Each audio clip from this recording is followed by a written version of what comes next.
जय भीम साथियों, मैं Naval Kishore Kumar forward press web channel पर आपका स्वागत करता हूं। और आज हमारे साथ हैं AR अकेला जी। अकेला जी की पहचान मान्यवर कांसीराम जी के साथ काम करने के कारण तो है ही, साथ ही इन्होंने उनके भाषणों को लिपिबद्ध भी किया है और अभी हाल ही में इनका 5वां खंड प्रकाशित हुआ है जो इन्होंने मान्यवर कांसीराम जी के भाषणों पर तैयार किया है। बहुजन मुद्दों, बहुजन आंदोलन को लेकर प्रतिबद्ध AR अकेला जी से हम बात करेंगे उन सारे विषयों पर जो मान्यवर कांसीराम जी के समय में थे, और वही मुद्दे, वही समस्याएं आज के दौर में कहाँ हैं, किस परिस्थिति में हैं, बहुजन आंदोलन किस दौर में है, किस हालात में है, हम इस पर भी चर्चा करेंगे। और इसी मौके पर हम यह भी चर्चा करेंगे कि जिस किताब ने मान्यवर कांसीराम जी को सार्वजनिक जीवन जीने के लिए बाध्य किया या प्रेरित किया, बाध्य कहना तो एक नकारात्मक शब्द है लेकिन कहेंगे प्रेरित किया, और वह किताब थी analysis of caste. Forward Press books द्वारा अभी हाल ही में उसका हिंदी अनुवाद जाति का विनाश प्रकाशित किया गया है। इसका अनुवाद राजकिशोर जी ने किया है। इस किताब के बारे में भी चर्चा करेंगे। तो सबसे पहले मैं आपका स्वागत करता हूं AR अकेला जी फॉरवर्ड प्रेस के दफ्तर में, और आपसे जानना चाहता हूं कि कांसीराम जी के साथ आपका संबंध कैसे, जुड़ाव कैसे हुआ? मान्यवर कांसीराम जी को मैं 1985 से समझा, और मैं जब गांव में, अपने गांव में रहता था, अलीगढ़ से 22 किलोमीटर दूर एक गांव है, तब तक मैंने बाम सेब के बारे में कांसीराम जी की आलोचना के बारे में LR बाली की जो पत्रिका है, भीम पत्रिका, उसमें कांसीराम साहब के खिलाफ़ कुछ चीज़ें लिखी गई थी, लेकिन मैंने आलोचनाओं पर ध्यान न दे करके मान्यवर कांसीराम जी को समझने की कोशिश की। और मैं 1985 में जब अलीगढ़ शहर में आया तो मैं पहले गायक था, गीतकार था। बाबा साहब अम्बेडकर की जयंती पर 84 में मैंने एक अम्बेडकर जयंती समारोह के समय पर एक गीत गाया था। दूसरे दिन बाबा साहब अम्बेडकर के गीत से प्रेरित होकर के बाम सेब के कुछ साथी मेरे पास आए दूसरे दिन और मुझसे मिले। उन्होंने कहा कि आप अच्छा लिखते हैं, अच्छा गाते भी हैं, तो एक दिन गीत गाने से कुछ मिशन का काम पूरा नहीं होगा, आपको बहुजन समाज के लिए बहुत काम करना है। और उन्होंने बाम सेब के बारे में ढेर सारी मुझे जानकारी दी, और मैं उन जानकारियों के मिलने के बाद मैं कांसीराम साहब को डायरेक्ट सुनना चाहता था। तो मैं बाम सेब से जुड़ा और बहुजन समाज पार्टी से जुड़ा। मैं अपने गीतों के माध्यम से जागृति गीत रखता था, बहुजन समाज के हित में रखता था। तो मुझे DS4 जागृति जत्था का अलीगढ़ ज़िला का मुझे इंचार्ज बना दिया गया 1985 में। के बाद उन्होंने 1986 में शराब विरोधी आंदोलन बरेली में छेड़ा। मान्यवर कांसीराम जी ने DS4 के बैनर तले, बाम सेब के बैनर तले शराब विरोधी आंदोलन छेड़ा, और उसमें उनके जो मुख्य नारे थे, हम उन नारों को लगाते थे अपनी जनसभाओं में। जो दोहरी नीति थी सरकार की, उस समय कांग्रेस सेंट्रल में और यूपी में भी सरकार थी, तो कांसीराम जी ने कहा कि ये दोहरी नीति जो है ये हमारे बहुजन समाज के लिए बहुत अहितकारी है। एक तरफ तो सरकार शराबबंदी के नाम पर करोड़ों रुपए खर्च करती है और दूसरी तरफ हमारे शेड्यूल कास्ट के मोहल्लों में, पिछड़े वर्ग के मोहल्लों में वो हमें ठेका खुलवा करके और हमें ज़बरदस्ती से शराब पिलाना चाहती है। उस शराब की आय से ही, हमारे पैसे से ही हमारे ऊपर वो इलेक्शन में खर्च करके शराब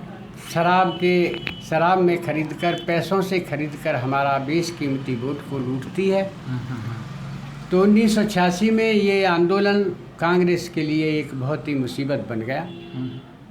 पहले उन्होंने साइकिल यात्रा चलाई।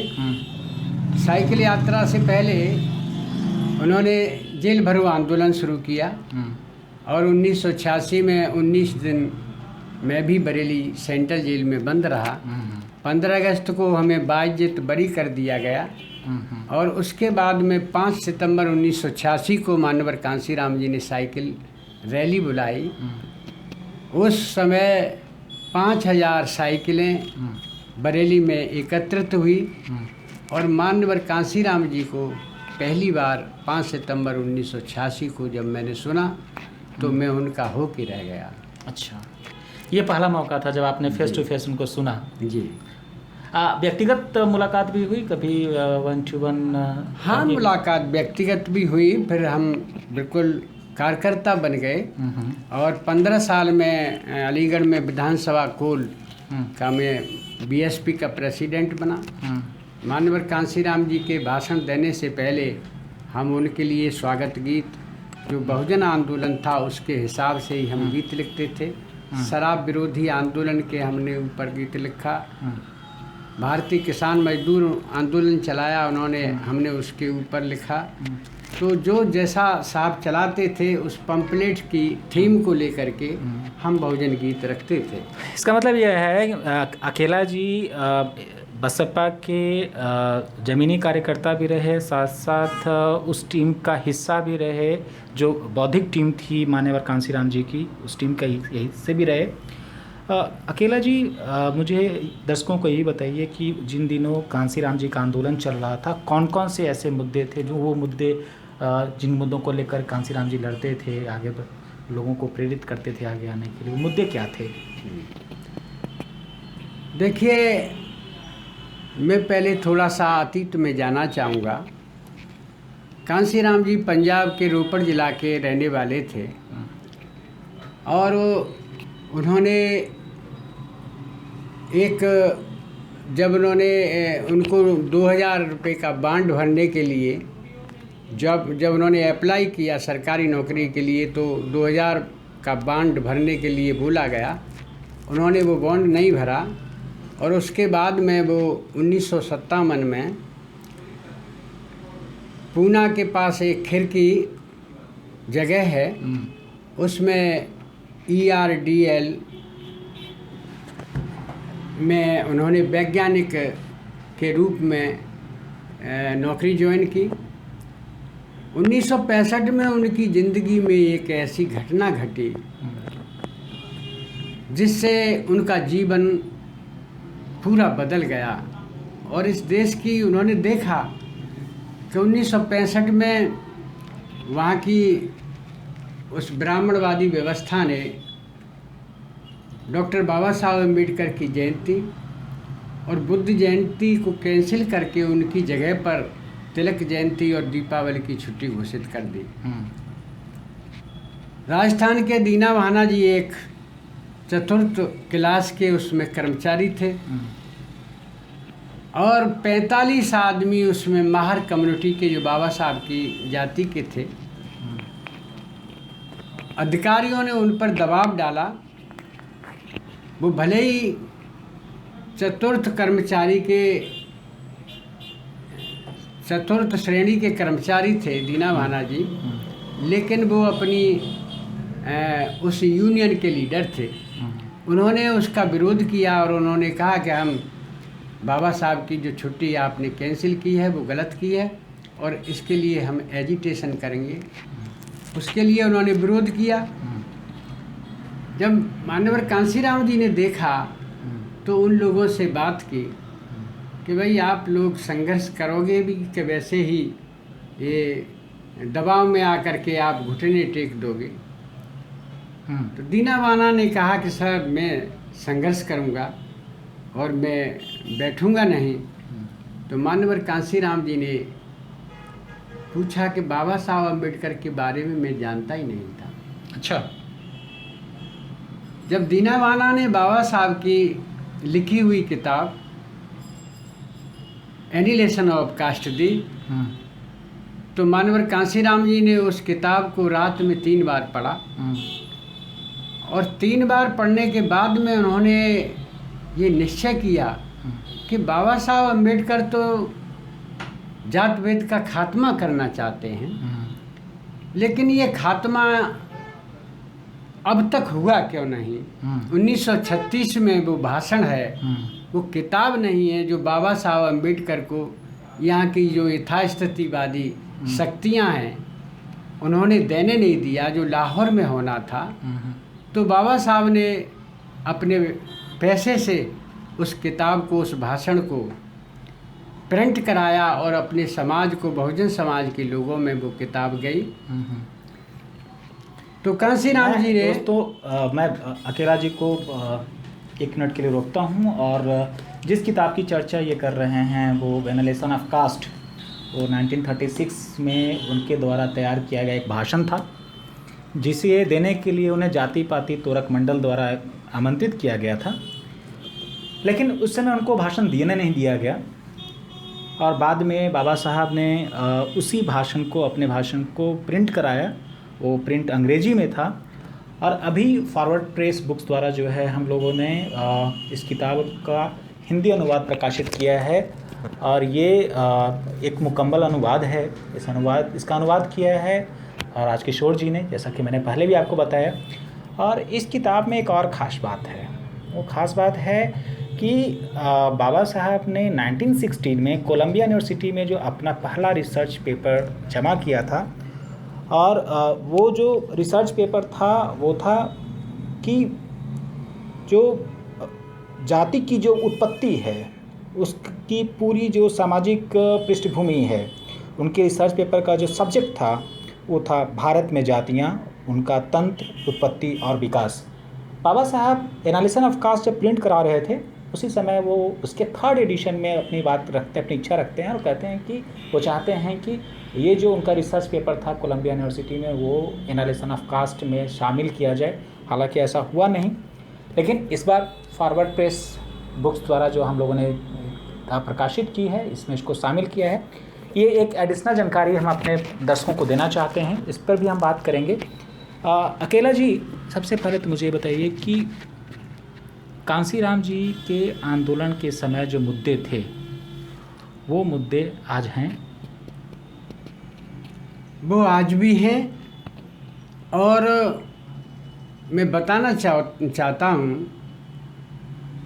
कि मान्यवर कांसीराम जी का जो आंदोलन है, उनका जो त्याग है इस बहुजन आंदोलन बनाने का, उन्होंने ये घोषणा की जब 1965 में, ये मैंने बताया थोड़ी देर पहले कि जब घटना घटी तो उस केस को मान्यवर कांसीराम जी अदालत तक ले गए। अपने पैसे से उन्होंने केस लड़ा और बाबा साहब अम्बेडकर की जयंती, बुद्ध जयंती वो बहाल की गई, दीनावाना को बहाल किया गया और उन्होंने ये फिर तय किया कि जिस देश में जाति के नाम पर, धर्म के नाम पर बहुजन समाज के लोगों के साथ अन्याय और अत्याचार होता है, उनको जानवरों की तरह जीने के लिए मजबूर किया जाता है, उनको अपमानित किया जाता है, ऐसे मैं समाज के लिए मैं कभी शादी नहीं करूँगा, मैं कभी बैंक अकाउंट नहीं खोलूँगा, मैं कभी अपने घर नहीं जाऊँगा और मैं किसी के मरण दिन में नहीं जाऊँगा, मैं किसी के जन्मदिन में नहीं जाऊँगा। और ऐसा सबूत है, उन्होंने ऐसा करके दिखाया कि जब उनके पिताजी श्री हरि सिंह जी का देहांत हुआ तो उनकी अर्थी में वो कंधा लगाने तक नहीं गए। इसीलिए इस बहुजन समाज को ये विश्वास हो गया कि बाबा साहब अम्बेडकर के मूवमेंट को कांसीराम चला सकता है, और उससे वो प्रभावित होकर के मतलब जुड़ गए और ये कारवा बनता गया।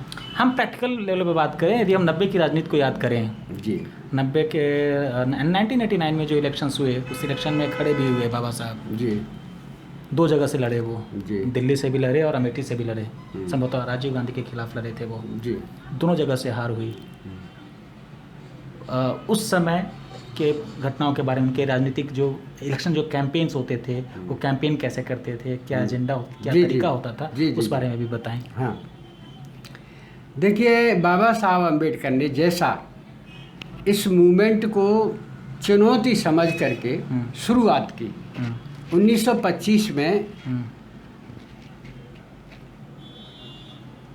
हिंदू आरएसएस की स्थापना हुई, तो बाबा साहब अम्बेडकर ने समता समाज संघ का मतलब निर्माण किया, और वो भी नागपुर से ही किया। जैसा कि आरएसएस का जन्म नागपुर में हुआ, उसका हेडक्वार्टर नागपुर था, तो बाबा साहब अम्बेडकर ने भी अपना हेडक्वार्टर और जो कर्मभूमि बनाई वो नागपुर बनाई। और मान्यवर कांसीराम जी ने भी बाबा साहब के नक्शे कदम पर चलते हुए आरएसएस का एक बहुत बड़ा नाम, वीर सावरकर की जन्मभूमि देवलाली, एक छोटा सा स्टेशन है नासिक रूट से आगे, बम्बई को जाते समय पड़ता है वो देवलाली छोटा स्टेशन, लेकिन वहाँ वीर सावरकर की जन्मभूमि है। तो बांध से बना करके मान्यवर कांसीराम जी ने 1978 में सबसे पहला जो कैडर के देने का काम शुरू किया, 17 दिसंबर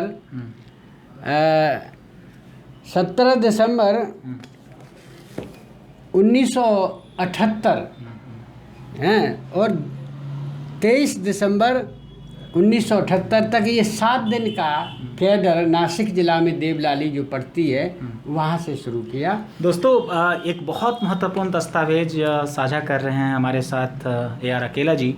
ये मैं अपने दर्शकों को दिखाना चाहता हूँ। ये वह प्रशस्ति पत्र है जो बामसेफ के पहले कैडर सम्मेलन में, जो कि देवलाली नामक जगह में हुआ नासिक के आगे, ये उस समय दिया गया प्रशस्ति पत्र है।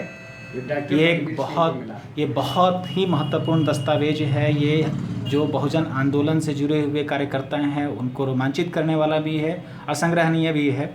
बहुत बहुत शुक्रिया अकेला जी, इस महत्वपूर्ण दस्तावेज को साझा करने के लिए हमारे साथ। हम लोग मुद्दों की बात कर रहे थे। तो जब उन्होंने ये शुरुआत की और एनिलेशन ऑफ कास्ट को पढ़ कर के कांसीराम जी ने ये महसूस किया कि बाबा साहब ने भले ही ये एनिलेशन ऑफ कास्ट लिखी है, जो भाषण था नहीं देने दिया, लेकिन बाबा साहब जैसे एक प्रतिज्ञा करते हैं। जब बाबा साहब को बड़ौदा नरेश ने वापस बुलाया एग्रीमेंट के हिसाब से, तो उनको बड़ा अधिकारी स्टेट लेवल का उनको वो बनाया गया। और बाबा साहब को लेकिन वो सयाजीराव गायकवाड़ मकान नहीं दे पाए। ये बड़ा सवाल है। राजा होते हुए भी डॉक्टर अंबेडकर को रहने का 10 बाई 10 छोटा सा कमरा वो नहीं दे पाए, तो उनको जगह नहीं मिली रहने के लिए, तो वो नौकरी कैसे करते। और वो मतलब उन्होंने प्रयास किया, एक पारसी होटल में रुके तो वहाँ भी हिंदू लाठी लेकर के गए। उनको पता चला कि ये डॉक्टर अंबेडकर महार जाति का है। ये जाति ने बड़े बड़े लोगों को नीचा दिखाया है। तो बाबा साहब अम्बेडकर ने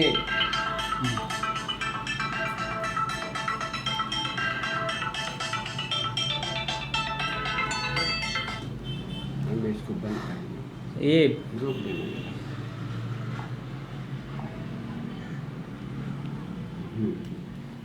तो उन्होंने एक होटल, वो एक पार्क में बैठ कर के वो दुखी होकर के विचार करते हैं कि आखिर मेरे अंदर ऐसी क्या कमी है कि मुझे एक बड़ा अधिकारी होने के नाते भी एक चपरासी मेरी फाइल, ब्राह्मण चपरासी, दूर से फेंकता था। इसकी उन्होंने ये तय किया कि ये जाति की बीमारी है। और उन्होंने ये तय किया, पार्क में बैठकर आंसू निकल आए, वो रोने लगे और उन्होंने ये घोषणा की कि यदि मैं इस अस्पृश्यता को, अनटचेबिलिटी को ख़त्म नहीं कर सका तो मैं गोली मार करके अपनी आत्महत्या कर लूँगा। लेकिन जाति के बारे में बाबा साहब अम्बेडकर कभी ये नहीं कह पाए दावे के साथ, एनिलेशन ऑफ कास्ट जो भाषण है उसमें ये नहीं कह पाए कि मैं इस जाति को ख़त्म कर दूंगा, क्योंकि वो जानते थे कि ये जाति ख़त्म नहीं हो सकती है, वो जानते थे। और बाबा साहब अम्बेडकर ने इस एनिलेशन ऑफ कास्ट में यहाँ तक जो भाषण था, यहाँ तक कहा कि हिंदुओं को अपने धर्म ग्रंथों को जो जाति की बात करते हैं अपने इसको डायनामाइट से उड़ा देना चाहिए। अच्छा, एक महत्वपूर्ण आप के साथ में हैं और कांसीराम जी के साथ आपका एक लंबा अनुभव है। जिस तरीके का अनुभव अभी आपने बताया कि पार्क में बैठ कर के बाबा साहब को ने निर्णय लिया कि हम जाति का विनाश कैसे कर सकते हैं या नहीं कर सकते हैं। इसके पहले गायकवाड़ महाराज उनको जगह नहीं, रहने का जगह नहीं दे पाए। क्या इस तरह के सामाजिक भेदभाव के शिकार मान्यवर कांसीराम जी हुए? ऐसा कोई प्रसंग उन्होंने आपके साथ शेयर किया था? वो इसलिए नहीं हुए शिकार कि वो पंजाब के रहने वाले थे और पंजाब में अनटचेबिलिटी नहीं थी। और बाबा साहब को वो पढ़ नहीं पाए।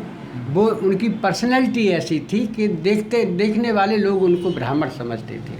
अच्छा, देखने वाले लोग उनको ब्राह्मण समझते थे, उनके साथ कभी ऐसा भेदभाव नहीं हुआ। तो मैं जो कह रहा था, तो मान्यवर कांसीराम जी ने उसका एनिलेशन ऑफ कास्ट का जब एनालिसिस किया तो उन्होंने कहा कि बाबा साहब जाति के खिलाफ बहुत खिलाफ है, सख्त खिलाफ हैं। और उन्होंने फिर जाति की उत्पत्ति कास्ट इन इंडिया में एक उनका लेख है 1916 का जो अमेरिका में उन्होंने लिखा, और उनकी इच्छा थी कि इसको हम आगे के संस्करण में एनिलेशन ऑफ कास्ट में हम जोड़ेंगे। तो वो जाति है क्यों, ये जाति कैसे बनी, ये जाति का क्या प्रभाव होता है सारे समाज में, ये उन्होंने एनालिसिस किया। तो मान्यवर कांसीराम जी ने ये किया कि हम जाति ख़त्म नहीं कर सकते। जाति चमार के अंदर भी है, जाति भंगी के अंदर भी है जाति भावना, जाति की भावना ब्राह्मण में भी है तो बनिए में भी है, जाति की भावना बनिए में भी है तो ठाकुर में भी है। तो उन्होंने कहा कि हम जाति ख़त्म नहीं कर सकते तो और क्या कर सकते हैं, अपने समाज के, बहुजन समाज के लिए हम इस जाति के नाम से हम और क्या कर सकते हैं। तो उन्होंने सोचा और बताया कि हम जाति का नोट लेकर के, जातिवाद का नोट लेकर के, जब इस देश का 3.5% ब्राह्मण इस देश का मालिक बन सकता है, पीएम बन सकता है, तो 15% वाला चमार इस देश का प्रधानमंत्री क्यों नहीं बन सकता। अच्छा, ये तो वह दौर था जब आइडेंटिटी पॉलिटिक्स की शुरुआत हुई जी, जिसकी शुरुआत मान्यवर कांसीराम जी ने की जी। तो उन्होंने इसीलिए कहना शुरू किया कि जिसकी जितनी संख्या भारी और उसकी उतनी भागीदारी। 52% जो लोग पिछड़े वर्ग के लोग हैं उनके लिए कुछ भी नहीं है। चलो बाबा साहब अम्बेडकर के प्रयासों से रिजर्वेशन के नाम पर शेड्यूल कास्ट और शेड्यूल ट्राइब को तो कुछ मिला, नौकरियों में वो गए, आईएएस बने, आईपीएस बने, लेकिन जो देश का बहुत बड़ा भाग है जिसको हम ओबीसी कहते हैं उसके लिए तो कोई बात ही शुरू नहीं हुई। तो उन्होंने कहा कि जिसकी जितनी संख्या भारी उसकी उतनी हिस्सेदारी, जो बहुजन की बात करेगा वो दिल्ली से राज करेगा। हैं तो उन्होंने जब ये शुरुआत की, एक बात यहाँ पर समझ आती है कि मान्यवर कांसीराम जी ने दलित बहुजन जो तबका है जिसमें कि दलित भी थे, आदिवासी भी थे और ओबीसी भी थे जी, उनको सबको साथ लेकर के चलने की बात, एक अपनी राजनीति को आगे बढ़ाया। लेकिन बाद में जो बहुजन समाज पार्टी है वो कहीं ना कहीं सिर्फ दलितों तक सीमित होकर रह गई है। क्या लगता है, क्या वजह रही इसकी? अब वर्तमान में जो बात परिप्रेक्ष्य में जो बहुजन आंदोलन की जो दशा है और जो दिशा है उस पर मुझे बड़ा तरस आता है। क्योंकि जिस मूवमेंट के लिए, जिस आंदोलन के लिए बहुजन समाज पार्टी बनाई गई, जिसका जैसे कांसीराम जी का जो बहुजन आंदोलन चलाने का आप देखेंगे इतिहास, तो उन्होंने अपने पेपर का नाम, जो 14 अप्रैल 1980 से शुरू किया, वीकली पेपर जिसके ऊपर मैं काम कर रहा हूँ, जिसमें उनके भाषण छपते थे, बहुजन संगठक। और 15 मार्च को कांसीराम जी ने 15 मार्च को अपने जन्मदिन पर 15 मार्च 1980 से बहुजन नायक मराठी में वीकली पेपर शुरू किया। बहुजन उत्थान उन्होंने तमाम मैगजीन भी और भी निकाली। बहुजन टाइम्स उन्होंने कुछ दिन में ही सही, कुछ दिन के लिए ही सही डेली पेपर निकाला। और वो बहुजन संगठक के पहले ही संपादकीय लेख में लिखते हैं, पहली लाइन वो लिखते हैं कि बहुजन संगठक बहुजन हिताय बहुजन सुखाय। लेकिन आज सर्वजन की बात हो रही है, आज सर्वजन हिताय और सर्वजन सुखाय की बात ये कैसे हो गई? इसका कारण जिम्मेवार हैं इसके लिए? देखिए, जब 2007 में बीएसपी पूर्ण बहुमत में आई तो एक मनुवादी मीडिया लिखता है कि बहन जी की सोशल इंजीनियरिंग से बीएसपी पूर्ण बहुमत में। दूसरा मनुवादी जो मीडिया है, दूसरा अखबार ये लिखता है कि ब्राह्मण और दलित के गठजोड़ से बीएसपी पूर्ण बहुमत में।